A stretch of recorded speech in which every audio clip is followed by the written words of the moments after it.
மோடிஜி அவர்களின் வழிகாட்டுதல்படியும் நம்ம இந்த போர்க்கால முன்னெச்சரிக்கையா நம்ம ஒரு போர் இப்போ நேற்று நடந்துருச்சு ஆப்ரேஷன் சந்து.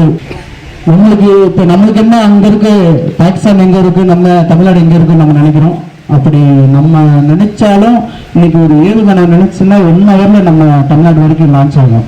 அதனால இன்னைக்கு துப்பாக்கி இடத்துல வந்து ஃபயர் பண்ண பற்றில்லை, ஒரு வேளை ஏவுகணை வந்தாலும் நம்ம எவ்வளோ பாதுகாப்பாக இருக்கணுன்றத ஃபயர் சர்வீஸ் ஜெயராமன் சார் மூலியமா நம்ம எல்லாரும் தெரிஞ்சுக்கிறோம்.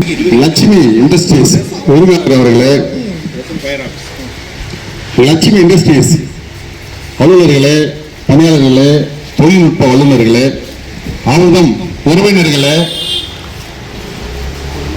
பொதுமக்களே அனைவருக்கும் தமிழ்நாடு தேர்வு சார்பாக வருவார்கள் என்று தெரிவித்துக் கொண்டு நன்றியையும் வணக்கத்தையும் தெரிவித்துக் கொள்கிறேன். இன்று இந்தியாவில் மட்டுமல்ல உலகங்களிலும் பரப்பி இருக்கும் நம் இந்தியாவின் எதிர்பார்த்துக் கொண்டிருக்கும் போர் நிலையை எப்படி நமது நாட்டையும் நாட்டு மக்களையும் பாதுகாக்கும் என்று நமது பாரத தலைவர் நரேந்திர மோடி அவர்களின் எண்ணமும் முன்னோக்கு பார்வையும் இன்று ஒவ்வொரு மண்ணும் ஒவ்வொரு கிளையும் ஒவ்வொரு மனிதனும் மக்களும் காக்க இதனும் இறங்காமல் எதிரிகளை துவம்சப்படுத்திக் கொண்டிருக்கும் எனது தேச தலைவர் நரேந்திர மோடிஜி அவர்களுக்கு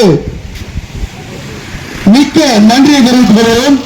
இஸ்லாமட்டி எப்படி போர் நடந்தால் பாதுகாப்பது என்று நம்மளை தற்காத்துக் கொள்வது என்று விளக்குவதற்காக தமிழ்நாட்டு தீயணைப்புத்துறை அதிகாரிகள் ஐயா ஜெயராஜன் வந்துள்ளார். அவரும் அவர் டீமுக்கும் எங்கள் சார்பாக நன்றி. தனது நேரத்தையும் தனது உழைப்பையும் மக்களுக்காக மட்டுமே பயன்படுத்திக் கொண்டிருக்கும் எனது அருமை நண்பன் பிரகாஷ், லட்சுமி இண்டஸ்ட்ரி எம்டி, தொழில் முனைவர் மாவட்ட தலைவர் அவர்களுக்கு என்ன செய்வோம் என்று தெரியவில்லை. இருக்கும் வரை உலகம் நீளும் உங்களுக்கே நண்பா. வாழ்த்து வணங்குகிறோம். வாழ்த்துக்கு நன்றி நன்றி நன்றி. பாரத் மாதா கி, பாரத் மாதா கி, பாரத் மாதா கி. ஒரு ஏவுகணை நம்மளுக்கு வந்தாலும் அது எந்த இடத்துல வருதோ அதுக்கு அலாரன்ஸ் எல்லாம் சொல்லியிருக்காங்க. அந்த அலாரம் கிடைக்கல நம்ம எப்படி பாதுகாப்பா இருக்கணும் என்ற விஷயத்தை வேணா இங்க இருக்கிற பசங்களா வந்துட்டு நார்த் சைடு நம்ம மிஷின் இன்ஸ்டாலேஷன் கூட போவோம். இன்னைக்கு குஜராத் போயிருக்காங்க, ஒடிசா போயிருக்காங்க, சத்தீஸ்கர் போயிருக்காங்க.